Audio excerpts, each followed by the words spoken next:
Hello there, welcome to the Saroy channel, wherever you are in the world, and so much love to each and every one of you. How are you doing? I do hope you're doing fabulously well. I certainly am, and all the better for spending some quality time with my subscribers. So don't forget to get that quintessential drink, because I've got a fabulous story for you tonight that you're just going to love. But before we get started, if you haven't subscribed to the channel, make sure you do so. Click the notification and the thumbs up, and let's get started with tonight's story. Dear Sarah and all your lovely listeners, he was glaring at me with his deep-set, angry brown eyes, scrutinising me like a vulture perching on a tree branch, a scavenger waiting for an opportunity to pounce and shred me to pieces, limb from limb, with his powerful talons. I stood there in Mr. Turner's office, my heart beating violently in my chest, so much so that I could feel the vibration, while my thin legs wobbled precariously, so much so that I almost lost my balance, like a real clumsy klutz. I could visualise the long leather belt he had used on me last time I'd been in trouble, and could envisage the brutal, throbbing, stinging sensation as he lashed my backside, and the tortuous, painful week that lay ahead of me as a result, when sitting down on my backside invariably became a hazardous problem, plagued by excruciating discomfort and extreme tenderness. "Sit down," said the headmaster, pointing at the swivel white leather chair on the opposite side of his gleaming mahogany desk, and I obediently obeyed, my back perched up unnaturally straight, and my body sitting on the edge of the chair, while my feet tapped the wooden parquet floor very nervously, for I could sense that I was in big trouble. What had I done now, I wondered? I knew my miserable teacher, Miss Davies, was always reporting me to the head, like a big, fat, obnoxious, vengeful, tattletale tit, for she seemed to derive great pleasure from my being severely punished. I watched Mr. Turner with an engrossed interest as he pulled open a very stylish, elegant cigar tin, with pictures of horses in the midst of battle during the Civil War. He lifted out an expensive, chunky Cuban cigar in his thick, masculine fingers, which he lit up, and then he began to puff out a stream of quite pleasant-smelling aromatic smoke, and his tense, aggrieved face seemed to visibly begin to relax. "What am I going to do with you, Clark?" he said, looking at me contemptuously. "I'm getting rather tired of our regular little rendezvous in my office, and of perpetually lashing you with that leather belt of mine. Believe me, I derive no pleasure in corporate punishment of any kind, but it seems Miss Davies believes that lashings are the only thing to make you see sense and to put you firmly back in your place." I knew it, I thought angrily. That two-faced teacher of mine loved me being flogged. She always looked so thrilled when I'd been lashed. I might have known that she was the instigator behind it all. "You seem to be the one student in Miss Davies' class that appears to be the root cause of all the problematic issues that arise. She informs me that you are rude, impudent, insolent, disrespectful, and very cheeky during lessons. What do you have to say about that?" "It's not true, sir. I'm never ever discourteous to Miss Davies. I might play a few tricks from time to time, but I've never been deliberately audacious towards her, and that's a promise." "I think you believe that playing the class clown is highly amusing, don't you, Clark? Now, I, for one, have never been against a good sense of humour, for it is an asset in a human being.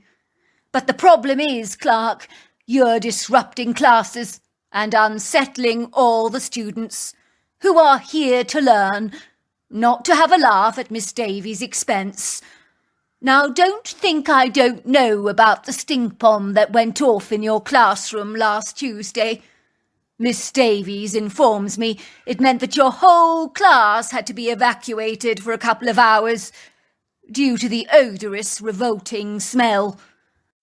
I was also informed by Miss Davies that you were wholly responsible for placing a huge rat in her handbag that she opened up in class in front of the pupils and nearly had a coronary in the process when the rat bolted out of her handbag. I understand that everybody hooted with laughter.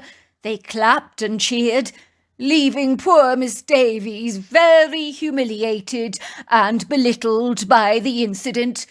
Now, what do you have to say about that, Clark? That's why she doesn't like me, sir. She wants to blame me for everything, sir, because everybody found the rat incident terribly funny. Oh, sir, you should have seen her face. It was hilarious. The rat nearly nipped her. You're not taking this seriously, Clark. What is your problem? You seem to think everything is a great big joke. I've been informed by some of the senior boys that you've been caught smoking in the corridors, and you were observed doing truant during your history lesson with 2 other kids in your class, having ice cream at the parlour over the road. Now you know that that is not allowed. No one is permitted to leave the school premises during school hours. It is highly unethical for you to do so. It would seem that you are a very bad influence on the boys in your class, and if this wrongdoing perpetuates any longer, I'm going to have to cordially ask you to leave the school for good. If Miss Davies had her way, you would have been long gone by now. You mean you're going to expel me, sir? I asked, looking mortified. You're not serious, are you, Mr. Turner? I'm not that out of control. I told you, sir, Mrs. Davies has it in for me. She doesn't like me at all. She knows for a fact that I wasn't even responsible for the stink bomb, but she wants to blame me for it. Anyway, what's wrong with a bit of fun, sir? Is that what you call it? A bit of fun, Clark? I assure you, if you continue down this reckless, rebellious path that you tend to be taking, I'm going to have to enforce disciplinary procedures against you, unless you change your ways. So if you want to stay in this school, you're going to have to grow up and to take responsibility instead of behaving like a complete imbecile. Mr. Turner, I'm really sorry. I promise you I won't pull any stupid stunts again. But please, I beg you, don't expel me. I really like it here, and I have so many friends. Well, I have spoken to both of your parents about this problem. I had a meeting with them in my office this morning, and it would seem that they believe that you are as mischievous and out of control at home as you are on the school premises. This misconduct has got to stop. Do you understand? Now, I like you very much, Clark. I really do. But these shenanigans cannot keep happening. Do you understand? I nodded. I felt well and truly chastened, and I sheepishly hung my head in shame. Yes, sir, I said. I understand. I remember leaving Mr. Turner's office in a state of shock, with feelings of remorse and self-incriminating regret. It was in the early 80s, and schools were very strict in those days, and took a very dim view of childlike pranks like mine. Also, smoking on the school premises could result in immediate expulsion, and I had broken those stringent rules dozens of times and got away with it. The idea of never being able to return to my school in Charleston, Virginia, was too dreadful to contemplate, but I knew that that spineless teacher of mine, Miss Davies, hated me with a fervent passion and would stop at nothing to get me expelled. At dinner that night, when the family gathered around the table to eat, my parents' disparaging eyes were both fixed upon me, and I could see by their grim, crestfallen expressions that they were far from pleased with me. "Your mother and I spoke to your headmaster, Mr. Turner, this morning," said my father, looking at me with very condemning, reproving eyes. "He informs me that you are an extremely bad influence at school these days, and are wholly responsible for disrupting classes and making a great deal of fun out of the teacher, Miss Davies, who I gather is not eager for you to remain at the school. I can understand why she's not pleased with your deplorable impish behaviour, which has got to stop. Do you understand, son? No son of mine should go around the place behaving like a juvenile delinquent. Quite frankly, I'm very disappointed in you, son. Look at your two younger brothers. They never get into trouble. But you have become the embarrassment and disgrace in our family. I'm ashamed to have to say it. I nodded dolefully, piling my plate with lots of potatoes and meatloaf, trying to ignore my father's judgmental outburst. Did you hear me, son? Or are you deliberately trying to ignore me? My father piped again. I'm extremely disheartened by your delinquency. Both your mother and I are very disappointed in you. I also gather your grades are suffering and are badly affected because you fail to concentrate in class, which is an awful shame given that you are an exceedingly bright boy. Your mother and I have made a decision. It didn't come easy, I assure you. But we're sending you to Ireland for a month to stay with your great-aunt Margaret, as we believe she might nip you into shape. And it seems Mr. Turner has approved our idea and has given us his blessing in regards to it. That isn't fair, piped my brother Michael. He goes to Ireland for being really naughty, and we have to stay here in Charleston, Virginia. It's not fair. It's like he's being rewarded for being really bad, and we're being punished for being really good. That's not right. Darling, said my mother, Clark is not going to have a good time in Ireland. I assure you of that, she said, looking at me with a look of smug satisfaction on her face that really rather reminded me of my spiteful teacher, Miss Davies. On the contrary, it's like he'll be going to boot camp.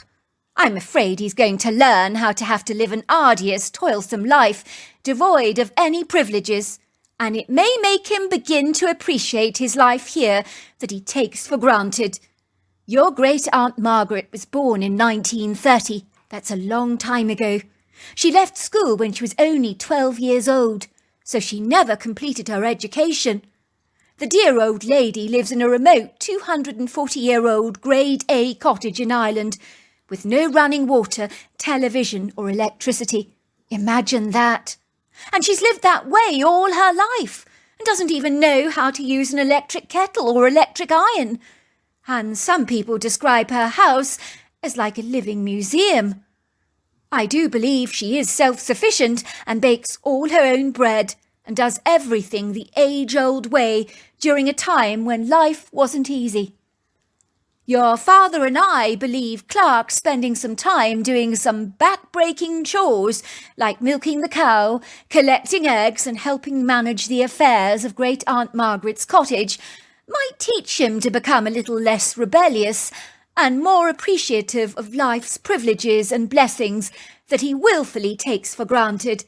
So I assure you, sweetheart, Clark will not be having any fun at all. If Great-Aunt May is a relative of ours, my brother asked, why did her family not come over to America during the potato famine, like the rest of our relatives all did? Well, your great-aunt's side of the family were much more prosperous than we were. It helped that their prime crop was corn, which was abundant and highly profitable, so during a time when thousands died, they did rather well for themselves. Unfortunately, it was the potato crop that was damaged by a pestilence that they called blight. It was catastrophic for so many, and was called the Great Hunger, from which thousands died. It was a tragic time in Irish history. So you mean there are lots of people like us in America with Irish lineage, my brother asked. Is that what you're saying? Of course that's what I'm saying, said my mother. Why do you think so many Americans celebrate St. Patrick's Day? It's because of their Irish roots, she laughed. And so it was, without much say in the matter on my part. I took an international flight from America to Dublin, and a fast train ride on Irish Rail from Dublin to Kerry, and then a taxi took me directly to my Aunt Margaret's whimsical cottage.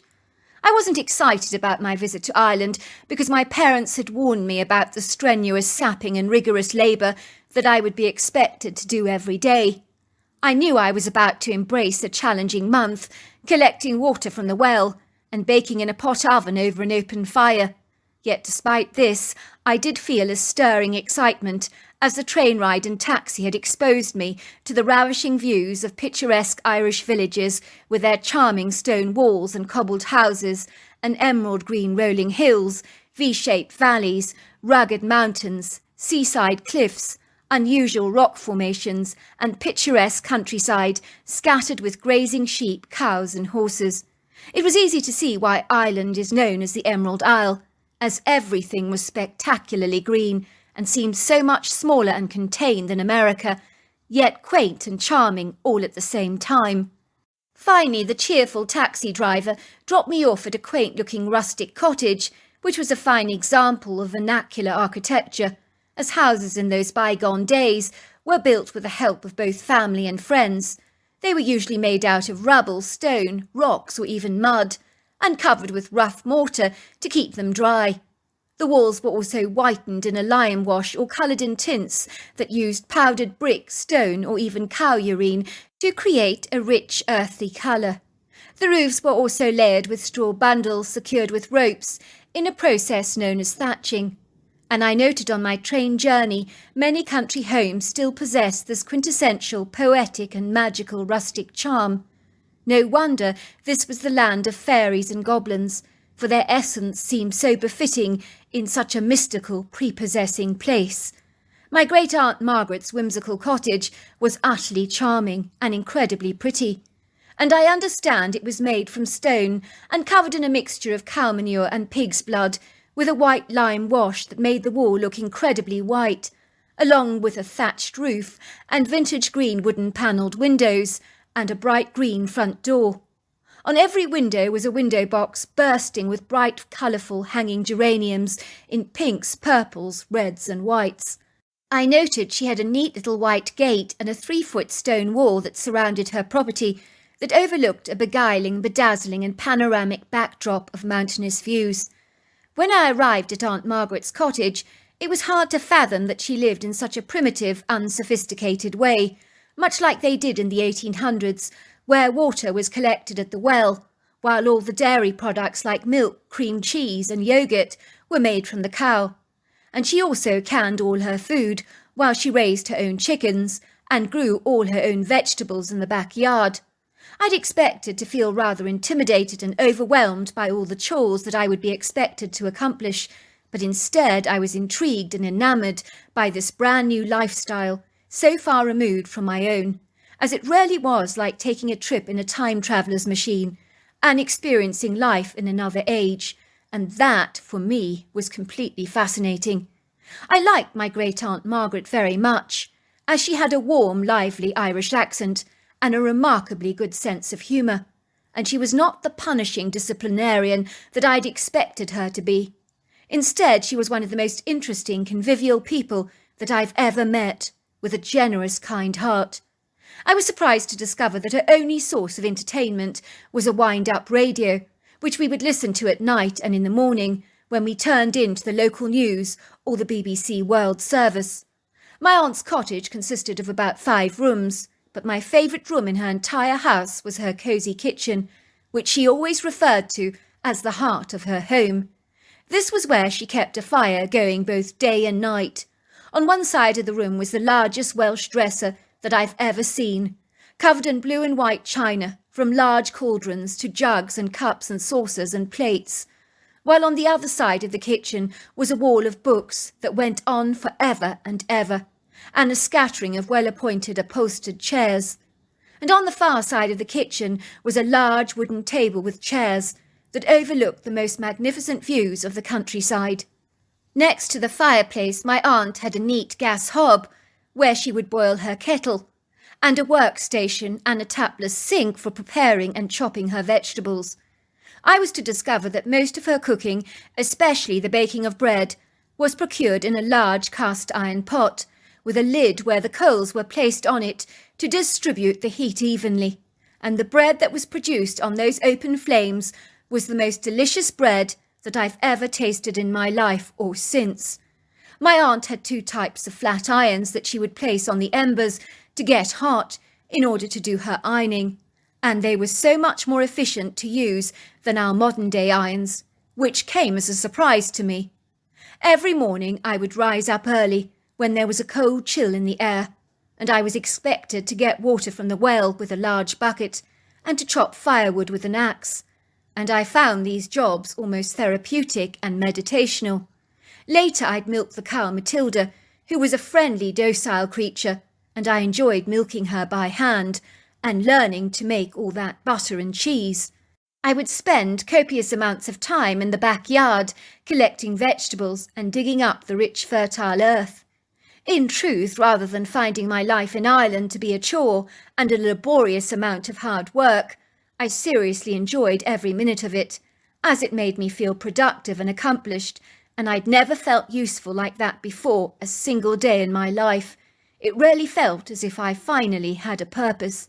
One night when the cosy oil lamps were lit, illuminating the cheerful bright kitchen in a soft glow, and we were cuddled up in our comfortable chairs by the homely fire, my great-aunt Margaret asked if I'd seen the wild man yet, and I was startled by such an extraordinary random question, for I couldn't fathom what she was talking about, and was exceedingly perplexed. "The wild man," I said, looking surprised. "What wild man? I don't know what you're talking about." "You live in West Virginia, don't you?" she said. "Well, I'm talking about the wild men that inhabit the forests there. I've heard all about their kind from a cousin of mine who lived there." "Sorry, Aunt Margaret, but I live in Charleston. It's a neighbourhood, which is not exactly in the countryside, but I've never ever heard of the wild man before. I really don't know what you're on about." Aunt Margaret pulled out a shoebox of letters and quickly fanned through them. Then finally she opened up an envelope and retrieved an old letter. "This was written by my cousin Walter in 1952, she told me, and I'll read it to you." And this is the letter she read me.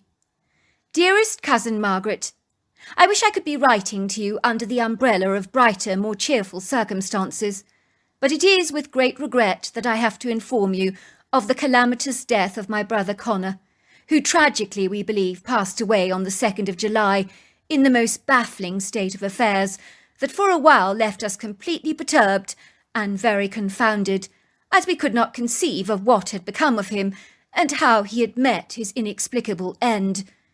It is with a measure of great regret, I am afraid, that I was to see with my own eyes the predatory monster that I'm in no doubt was responsible for his heinous, untimely demise that has shaken us all to the core. It all began when Connor and I went fishing by the lake Tuesday last. I do remember it was an exquisitely beautiful day, as this season in West Virginia is the first time we almost jumped from winter straight into summer faster than a jackrabbit, and it seemed that spring only made a very fleeting appearance.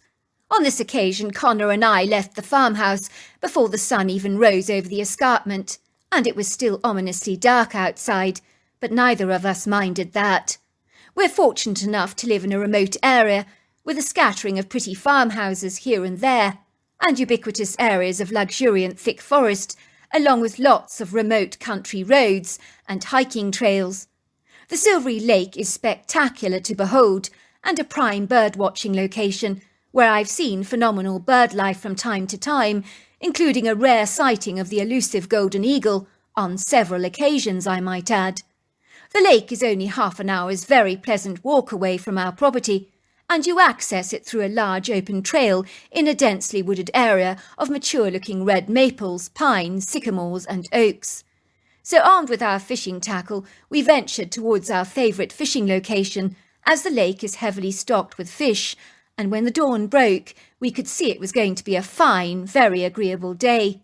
And under the large canopy of weeping willows that surrounded the lake, we had plenty of cover, should it become too hot later on. We planned to make a day of this sporting adventure of ours, for at lunchtime my wife would deliver us a basket for a picnic lunch, along with delicious homemade bottles of her tangy lemonade. We eagerly cast out our rods and began to fish, and after a while the hair on the back of my neck began to stand on edge, and I had this horrible sense that we were being watched by a pair of menacious predatory eyes, and I was convinced that we were being surreptitiously stalked as well. It was almost how I imagine a deer might feel when it senses a predator is around. That's how I felt. I asked Connor if he felt as if we were being scrutinised, and he told me that he felt nothing of the kind at all, and that my imagination must be playing tricks on me. But I was not so sure. I put down my rod, telling Connor I was going off to relieve myself, but I lied. In truth, I just wanted to look behind all the trees facing the lake, to discern if I could find anything stalking us, because I had become rather paranoid that something appeared to be spying on us. I had no weapon with me, but I took a sizable piece of timber to chase off any animal loitering around the immediate area. All of a sudden I heard Connor screaming at the top of his lungs, "Help! Help! Please, no! Help! Help!" I've never heard him cry out like that before. His cries were desperate and frantic, and I felt a ghastly chill running down my spine, and I instinctively guessed that something dreadful was wrong. I quickly ran to the lake as fast as I could, but the sound of Connor's screams began to fade and dissipate, as if he was now far away from the lake. It was almost like his screams had become ethereal and ghost-like, until they could finally be heard no more. I began to search for him, but I couldn't find him anywhere, and I was absolutely devastated. I did, however, discern 2 huge footprints belonging to a man of gargantuan proportions, for the foot size in the mud must have at least measured 16 inches. Now that's very big. At the time, I reached the conclusion that my brother may have indeed been abducted or killed by a villainous man with very large feet. A search party was naturally orchestrated, with over 100 men looking for my brother, but no one found anything, as it seemed as if my brother had literally vanished off the face of the earth, with only his fishing tackle still remaining intact. 2 days later, a man venturing close to the lake discovered a man's arm lying under a bramble bush 100 feet away from the lake. I recognised it as my brother's arm, and based on this evidence, we knew he was deceased. It looked like my brother's arm had been just ripped off his body, which the coroner believed would have taken extreme strength to accomplish. Unfortunately, the rest of his body was never found, so we were only able to bury his arm under his headstone, which was very distressing for us, especially for Mother. As you can imagine, my parents were inconsolable with grief, and not knowing what had happened to my brother caused us the greatest distress of all. I returned to my fishing spot a week later, because fishing has always made me feel very calm and relaxed, and I wasn't about to give it up, despite what had happened. My mother wasn't altogether happy about me returning to the scene of the crime, so to speak, but you cannot live your life consumed by fear, can you? I'd been fishing for over 2 hours and had caught several fish, when all of a sudden I heard a human scream, and it was so close to my fishing spot that I cautiously decided to follow the source of that strange noise, which in hindsight was not a wise decision on my part to make. At first glance through my binoculars, I spotted this very powerful human-like silhouette gliding through the trees, and it was built like a gargantuan giant, with overlong arms that hung beyond the knees, with pronounced shoulders and a straight, burly, muscular back that was covered in 4-inch thick black hair from head to foot. This outlandish being moved like thunder through the trees at a lightningly fast speed, with grace and agility uncommon for something of such ample proportions. My blood turned as cold as ice, and my stomach twisted into hundreds of knots, when over his shoulders I discerned that he carried the body of a man that I'm well acquainted with. His name is Chris Hoggins, and this thing pinned him down with just one large hand, and the man kept screaming, "Help! Help! Help!" It really reminded me of what had happened to my brother. I quickly followed behind as fast as I possibly could, with every ounce of energy that I had, struggling to keep up with this creature's incredibly fast pace, for I do not exaggerate when I say that with every stride this creature took, It was possibly equivalent to 5 of my own feet, and this creature wasn't even in a hurry. I do not know why I kept running, but I just did. And it's very fortunate that I am a fast runner. Anyway, I saw this monstrous creature climbing up the mountainous ridge with Chris Hoggins balanced over his shoulders like a sack of potatoes. Unfortunately, I slipped on a branch and made a loud cracking sound, and the hairy humanoid turned around to glance in my direction. But I remained very still behind the tree, not daring to move a muscle. I've never been so afraid in all my life as I was then. I was sweating like a pig and wobbling like a violent jelly. The creature's face focused on the tree, my tree, exactly the tree where I was hiding, but I don't think he saw me at all. But that was when I discerned the face that was so human, but leathery looking. It was a dark red tan colour that rather reminded me of those indigenous Indian tribes. I watched the creature climb the most rugged mountainous ridge like a mountain goat, and then he just disappeared into the mountain, so I imagine that there must have been a cave up there. Of course, the mountainous ridge isn't accessible to humans, as it would be far too treacherous for us to climb, without professional climbing equipment, that is. But this thing made light work of it.